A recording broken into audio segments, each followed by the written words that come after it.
Welcome to Pindar Poetry. We hope you learned something new.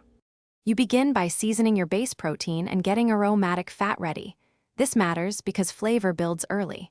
Once the meat or stock is salted and simmering, toast 1 cup of egusi on low until you smell nuttiness, then grind coarse.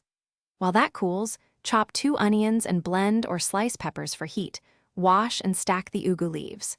Make sure to keep the toasted egusi dry. Moisture will clump and ruin texture later. You now build layers. Heat 1/2 cup palm oil, sauté onions and peppers until soft to unlock sweetness and heat balance. Once aromatic, add your simmering protein, 1 cup blended tomatoes for acidity, and 1 tsp ground crayfish for umami. Simmer 10 to 15 minutes so flavors meld. Next, scoop in the ground egusi in small lumps and press gently. This creates the characteristic texture as it cooks and releases oil. You finish by folding in the ugu leaves in batches so they wilt evenly. Cook only 2 to 3 minutes to keep bright color and nutrients. Once combined, taste and adjust seasoning. Salt or a pinch of bouillon balances bitterness, and a squeeze of lime brightens the stew.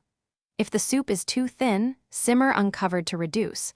If too thick, add hot stock 1/4 cup at a time. Troubleshooting tip: if egusi becomes grainy, gently mash a few lumps to refine the texture without overcooking. Thanks for watching.